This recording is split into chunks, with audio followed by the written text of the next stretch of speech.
नमस्कार मंडळी. आज आपण बघणार आहोत मस्त अशी झटपट अगदी सोप्या पद्धतीने हॉटेलसारखीच चवीला अगदी चविष्ट अप्रतिम अशी मशरूम मसालाची रेसिपी.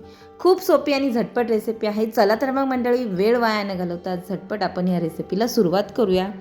त्यासाठी आपण सगळ्यात प्रथम इथे एक प्युरे तयार करायचे आहे. त्यासाठी इथे मी 8 ते 10 काजू घेतलेत. सर्वप्रथम ते आपण बारीक करून घ्यायचे आहेत. नंतर आपण ह्यामध्ये आलं आणि लसूण 8 ते 10 लसणाच्या पाकळ्या, 1 इंच आलं घालून हे पुन्हा एकदा वाटून घ्यायचं आहे.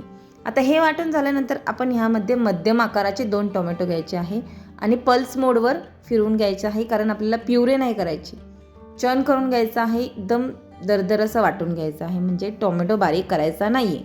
आता इथे कढईमध्ये मी 1 चमचा तेल गरम केलेलं आहे. त्यामध्ये 1 चमचा तूप घालायचं आहे. सो मंडळी, तुम्ही सगळी भाजी तुपामध्ये सुद्धा बनवू शकता. ह्यामध्ये काही खडे मसाले घालायचे आहेत. त्यामध्ये दालचिनी, इलायची आणि तेजपत्ता हवा आहे, पण माझ्याकडे तेजपत्ता नव्हता म्हणून मी इथे काही तेजपत्ता घातला नाही. तुमच्याकडे असेल तर तुम्ही नक्कीच घाला. 1 चमचा जिरं आणि 2 मोठे कांदे बारीक चिरून घालायचे आहे. कांदा भरपूर घालायचा आहे, त्याने भाजीला इतकी अप्रतिम टेस्टी चव येते. सो मंडळी, कांदा भाजायला थोडासा वेळ लागेल, कारण कांदा आपला इथे जास्त आहे. पूर्णपणे लालसर होईपर्यंत, अशा पद्धतीचं होईपर्यंत आपल्याला भाजायचं आहे. 4 ते 5 मिनटं लागू शकतात.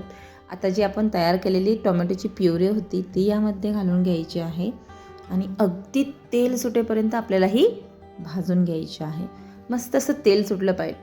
जे आपण तेल आणि तूप घातलं आहे ते छान असं वर तरंगलं की समजायचं हे भाजून झालेलं आहे. हे पहा मंडळी, अशा पद्धतीने. आता आपण ह्यामध्ये काही मसाले घालून घ्यायचा आहे. त्यामध्ये 1 चमचा लाल तिखट, जे आपलं घरगुती असेल ते, 1 चमचा काश्मीरी लाल तिखट, जे घरगुती नसेल घालणार तर जे तिखटवालं लाल तिखट असतं ते घालायचं आहे. अर्धा चमचा हळद, 1 चमचा धनेपूड घालायची आहे. चवीनुसार मीठ घालून घ्यायचं आहे, म्हणजे तुम्ही ज्या क्वांटिटीनुसार भाजी करणार आहात त्यानुसार. नाहीतर तुम्ही नंतरसुद्धा घातलं तरीसुद्धा काही हरकत नाही.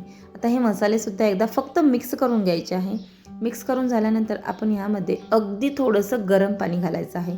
याने काय होईल, आपले मसाले जळणार नाहीत आणि व्यवस्थितरित्या भाजलेसुद्धा जातील. छान असं मिक्स करून घ्यायचं आहे. आता आपल्याला हा टोमॅटो शिजवून घ्यायचा आहे. तर मंडळी, ह्या ग्रेव्हीला पूर्णपणे तेल सुटेपर्यंत आपल्याला भाजायचं आहे. झाकण ठेवायचं आहे मंद आचेवर. 3 ते 4 मिनटं मस्त असं भाजू द्यायचं आहे.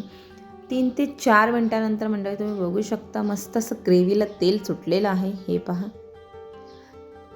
थोडीशी ग्रेव्ही खाली चिकटली आहे कढईला, हरकत नाही. आता हे छानपैकी पुन्हा एकदा मिक्स करून घ्यायचं आहे. मिक्स करून झाल्यानंतर आपण यामध्ये अर्धी वाटी फेटलेलं दही घालायचं आहे. अख्ख्या गुठळ्या घालू नका, नाहीतर मिक्स करायला खूप प्रॉब्लेम होतो.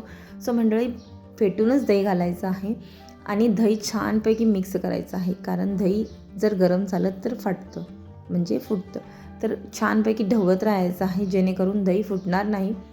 छान 1 ते 2 मिनटं मिक्स करून झाल्यानंतर हाय फ्लेमवरच मिक्स करायचं आहे. झाकण ठेवून आता दह्यालासुद्धा 2 ते 3 मिनटं वाफ येऊ द्यायची आहे.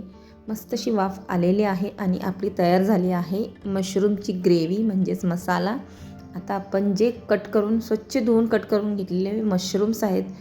सो मंडळी, तुम्हाला मशरूम्स कसे क्लीन करायचे ह्याचा जर व्हिडिओ पाहिजे असेल तर मला कमेंट करून नक्कीच कळवा, मी तुमच्यासोबत नक्कीच शेअर करेन. आता हे कट केलेले मशरूम्स आपण ह्यामध्ये घालून घ्यायचे आहेत ग्रेव्हीमध्ये. आता वरून आपण 1 चमचा गरम मसाला आणि 1 चमचा भाजलेली कसुरी मेथी मस्त अशी बारीक करून घालायची आहे. कसुरी मेथी अजिबात स्किप करू नका, त्याने खूप मस्त अशी चव येते. आणि ती छानपैकी मिक्स करून घ्यायचं आहे.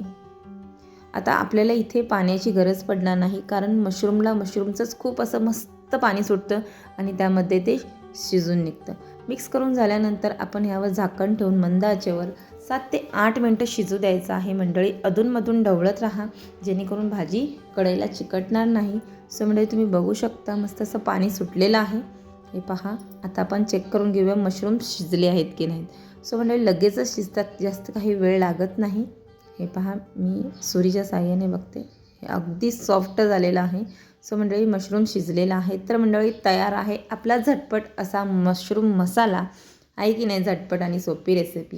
तर मंडळी, तुम्हाला जर माझी रेसिपी आवडली असेल तर व्हिडिओला लाईक, शेअर आणि सबस्क्राईब करा.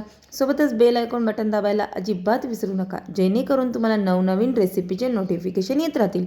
पुन्हा भेटू अशाच एका नवीन रेसिपीसोबत. तुम्ही वेळात वेळ काढून पूर्ण व्हिडिओ पाहिल्याबद्दल मी तुमची मनापासून खूप खूप खूप आभारी आहे. आणि हो मंडळी, रेसिपी सिंपल आहे पण टेस्टी आहे.